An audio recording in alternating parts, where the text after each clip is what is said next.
Saudara-saudara terkasih, bacaan-bacaan yang hari ini mengajak kita semua, mengingatkan kita semua bahwa kita semua dipanggil untuk mengikuti Yesus. Seperti para murid dipanggil untuk mengikuti Dia dan menjadi penjala manusia. Meninggalkan segalanya, mengikuti Yesus dan menjadi penjala manusia. Ini pengalaman dan panggilan kita bersama. Dan bacaan-bacaan hari ini mengajak kita semua untuk kembali melihat sejauh mana kita telah sungguh-sungguh mengikuti panggilan Tuhan ini, mengikuti Dia, dan membuka diri agar kita semakin dituntun oleh Yesus, agar kita semakin boleh bertekun mengikuti Dia.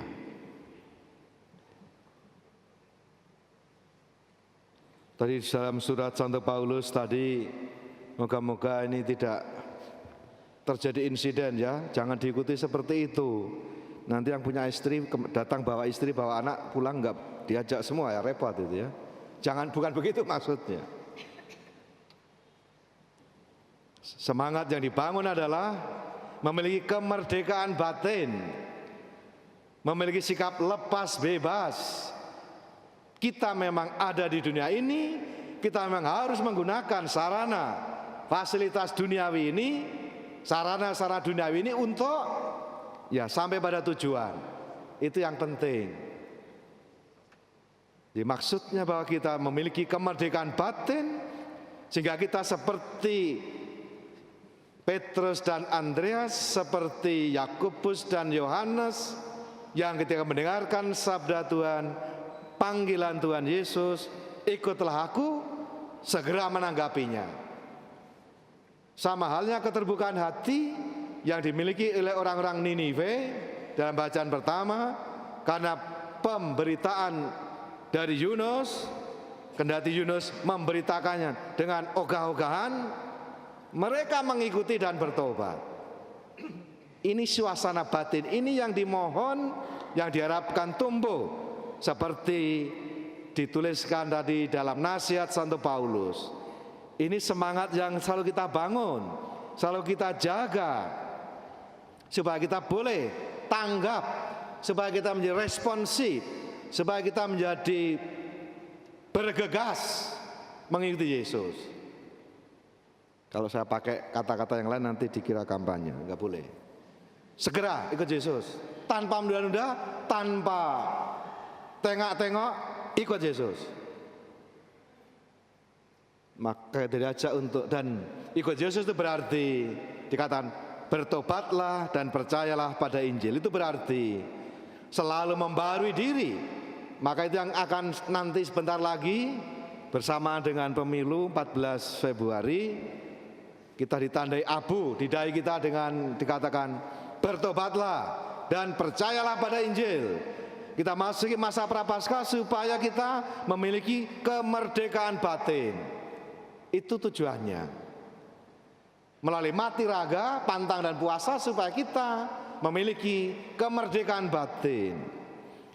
Inilah gerak yang harus kita bangun. Hidup dalam semangat pembaruan terus-menerus. Pertobatan terus-menerus itu berarti tidak pernah berhenti, tidak pernah mandek, apalagi menjadi mundur. Maka kalau kita melihat bacaan-bacaan hari, pesan hari ini, kalau kita mau menata hidup sebagai murid-murid Yesus, atau kita mau menata sebuah kehidupan dan tatanan transformasi diri maupun transformasi komunitas atau transformasi persekutuan kita bisa belajar dari bacaan-bacaan hari ini. Ada 5 poin yang boleh kita jadikan kalau kita mau membuat sebuah transformasi diri maupun transformasi suatu kelompok, suatu masyarakat, suatu komunitas. Yang pertama adalah lokasi, itu penting. Yang kedua adalah momentum. Yang ketiga butuh nyali atau keberanian. Yang keempat, kita butuh organisasi, butuh jejaring, butuh networking.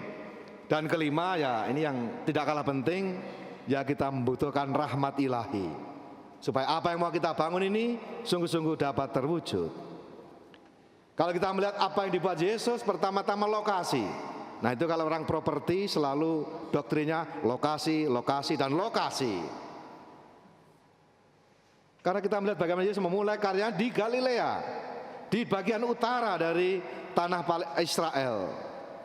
Karena tanah utara itu lebih subur, ekonominya lebih maju, dan orang-orang mulai berpikir independen, orang yang biasa berhubungan, berrelasi dengan orang-orang dan budaya lain, sehingga karakternya adalah orang yang terbuka. Maka di wilayah lokasi yang memiliki kebiasaan berpikir yang luas, orang-orang yang mulai terbuka ini, dia mewartakan dan menawarkan sesuatu.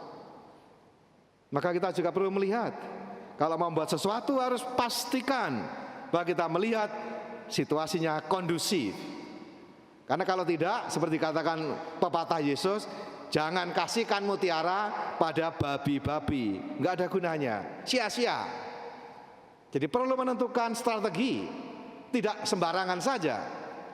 Lihat, Yesus memulai di Galilea Utara, bukan selatan, Yerusalem, Yehuda sekitarnya. Ini penting, membidik lokasi, kondisi tertentu, memulai sesuatu. Yang kedua adalah momentum. Ya, dikatakan ini waktunya sudah genap, waktunya singkat, kerajaan Allah sudah dekat. Atau dikatakan dalam bahasa 40 hari kesempatan diberikan kepada orang Niniwe. Dan itu sekali saja, tidak terulang lagi. Maka kalau Anda mendengarkan dan digerakkan oleh Tuhan, ya momentum itu kadang-kala hanya sekali dan tidak berulang. Kesempatan itu datang, dan kalau kita tidak menyambutnya, ya pas, lewat, selesai. Kita kadang diberi kesempatan, seperti Ninive diberi kesempatan 40 hari untuk bertobat, dan mereka bertobat. Maka kita juga diberi kesempatan, ya hidup ini kesempatan. Maka selagi masih kuat, selagi masih sehat, selagi masih menjabat, selagi masih ada dalam posisi, jangan nanti kalau udah pensiun baru ngomong, ya telat, kemana aja lo. Kalau sudah nggak menjabat lagi ngomong, ya ngapain? Dulu menjabat ngapain? Maka ada lagu yang terkenal itu, ya selagi masih sehat, selagi masih kuat, jangan nanti-nanti. Ya nanti kalau sudah pensiun, nanti kalau sudah lansia, banyak waktu. Ya kalau nyampe, kalau nggak nyampe gimana? Kesempatan itu ada dan diberikan pada kita semua. Maka jangan kesempatan, lewatkan kesempatan itu, supaya kita sungguh dimanapun, ya kalau sudah kita buat melayani Tuhan dan sesama, maka hidup kita berarti, kita sudah menjadi berkat. Yang ketiga, butuh nyali. Yesus menyampaikan kepada murid-murid perdana, ikutlah aku.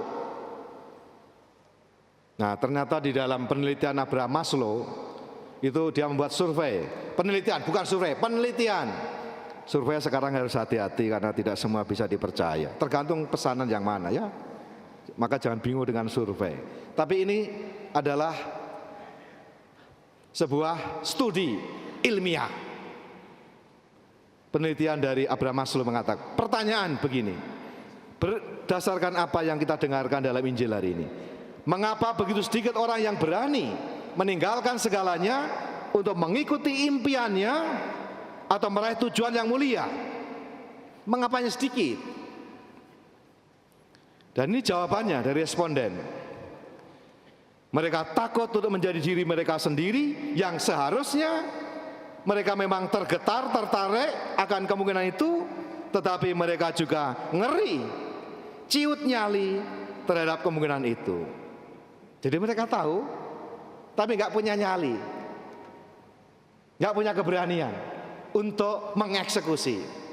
Dan ini banyak orang kejadiannya.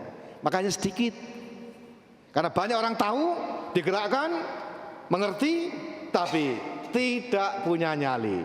Nah, harus punya nyali untuk merespon itu. Maka dibutuhkan adalah ya memang mengosongkan diri, supaya kita memberikan diri kita supaya diisi oleh Tuhan.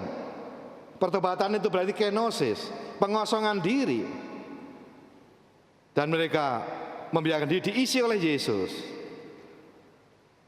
supaya dengan demikian mereka dari penjala manusia, dari penjala ikan menjadi penjala manusia. Dan untuk itu butuh yang namanya organisasi. Transformasi itu membutuhkan organisasi, bahwa orang yang baik ini akan kalah dengan orang yang jahat tapi yang terorganisasi. Ya, jadi orang banyak yang baik-baik ini kalau tidak terorganisir kalah dengan orang yang sedikit segelintir tapi punya strategi dan organisasi yang rapi. Maka orang-orang baik-baik ini perlu membuat jejaring, membuat networking, supaya saling bekerja sama, supaya merapatkan jaringnya, supaya saling membuat agar saling terhubung dan bersama-sama mewujudkan cita-cita bersama. Nah, itu dibutuhkan ya, nggak bisa sendiri-sendiri. Maka Yesus sejak awal mengajak berapa? 2, 4, jadi 12. Itu mulai tim. Jadi Yesus ngajari kita bukan one man show, one woman show, one person show, tapi dalam jejaring, dalam kerjasama, dalam teamwork. Ini cara kerja Yesus. Ini boleh kita tiru ya. Dan mereka diberikan tanggung jawab untuk menjadi penjala-penjala manusia. Yang kelima, kita membutuhkan rahmat Tuhan. Itu yang dikatakan oleh Paus Fransiskus. Seringkali kita tahu apa yang harus kita buat, tetapi yang kurang dari kita adalah nyali, keberanian untuk melakukannya. Maka kita diajak mohon pertolongan dan Bunda Maria, seorang perempuan yang sangat punya nyali, supaya kita boleh mengikuti teladannya, menjadi pribadi-pribadi yang punya nyali untuk mengeksekusi. Aku ini hamba Tuhan, terjadilah padaku menurut perkataanmu. Nah, ini butuh nyali. Seperti juga halnya Petrus, Andreas, Yohanes, Yakobus. Ikutlah aku, ikut. Maka bacaan-bacaan hari ini adalah undangan Tuhan untuk membuat kita semua mengerti apa yang menjadi panggilan hidup kita di dalam sebagai murid-murid Yesus, agar kita mampu mengubah cara pandang kita, paradigma hidup kita, membuka mata kita dan hati kita untuk melihat dan mendengarkan kehadiran Tuhan. Untuk pertama-tama yang paling elementer, meninggalkan yang jahat, meninggalkan dosa. Itu poin bacaan pertama. Lalu ikut Yesus pertama meninggalkan dan bertobat. Dan itulah syarat pertama kali dikatakan Yesus, kerajaan Allah sudah dekat, bertobatlah dan percayalah pada Injil. Kalau kita tidak memiliki keterbukaan hati dan pertobatan, Injil juga mental semua, nggak bakal masuk. Maka dibutuhkan pertama-tama bertobatlah, baru kali itu bisa percaya pada Injil. Berarti bahwa kita meninggalkan segala sesuatu yang menghalangi kita untuk dapat semakin mengasihi Tuhan dan sesama. Inilah saatnya Tuhan mengajak kita semua untuk mengikutinya lebih dekat, untuk berpartisipasi dalam karya misinya. Karena Tuhan butuh kita semua. Sebenarnya di awal ya butuh Petrus, Andreas, Yakobus, Yohanes, dan 12 rasul untuk meneruskan misinya. Ini sekarang di tangan kita. Kalau kita nggak meneruskan, ya selesai. Kita dapat menjadi kenal Yesus karena misionaris dari Eropa, dari Belanda, dari Jerman, sehingga kita kenal Yesus. Dan kalau kita nggak meneruskan, ya selesai, wassalam, sampai di sini. Tugas itu sekarang ada di tangan kita semua. Maka kita diajak untuk membuat transformasi hidup dari sekedar apa yang telah kita lakukan, dari penjala ikan menjadi penjala manusia. Itulah transformasinya. Kita jadikan apapun profesi yang Anda ambil, entah itu dunia pendidikan, teknologi, medis, profesi hukum, politik, bisnis atau yang lain-lain, bukan semata-mata mata pencarian, tetapi menjadi sarana pengabdian, sarana untuk berbakti pada Tuhan dan sesama.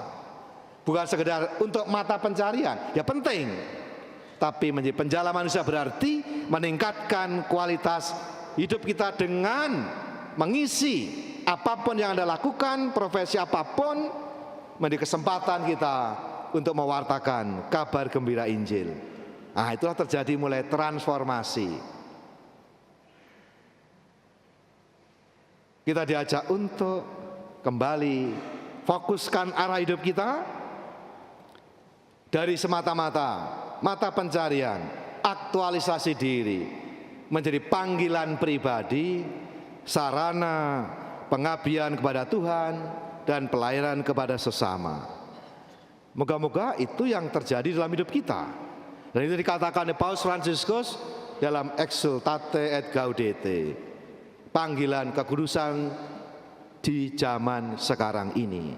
Dikatakan oleh Paus Fransiskus, kita semua dipanggil untuk menjadi kudus dengan menjalani hidup kita dengan kasih dan dengan memberikan kesaksian dalam segala hal yang kita lakukan dimanapun kita berada. Nah itu, inilah panggilan kita. Dimanapun kita berada, profesi apapun yang Anda geluti, Anda tekuni, moga-moga itu saran ibadah kita. Ibadah tidak hanya misa, doa bersama, ibadah juga dalam profesi Anda masing-masing, secara profesional, secara sungguh-sungguh, dan lalu ikut serta membawa kebaikan bersama. Dengan begitu, cara hidup Anda, itulah panggilan Anda, jalan kekudusan Anda. Tidak harus menjadi, ini ada suster-suster, biarawati, itu juga jalan panggilan. Maka mereka kalau kaul namanya profesi sementara sampai profesi kekal. Karena itu menjadi bagian dari profetik. Berarti apa? Mulai nilai kesaksian. Nah, moga-moga kita melalui apapun yang kita lakukan dalam hidup ini, sungguh-sungguh kesempatan bagi kita tadi memberikan kesaksian dalam segala hal yang kita lakukan dimanapun kita berada.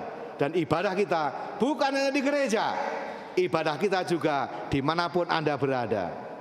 Nah itulah ibadah real, ibadah aktual. Jangan sampai kalau di gereja tampak semuanya saleh-saleh, alim-alim, tapi dalam dunia nyata yang lain orang-orang yang zolim. Nah kacau kalau begitu. Jangan. Sama, kita saleh dalam hidup ibadah kita, tapi kita jadi orang-orang yang saleh dalam hidup aktual. Semoga kita semua semakin setia menjadi murid-murid Yesus dalam cara hidup dan panggilan profesi kita masing-masing. Itulah jalan kekudusan, itulah jalan kemuritan yang harus kita tekuni. Semoga kita sungguh boleh menjadi murid-murid Yesus yang tekun, setia, dan gembira.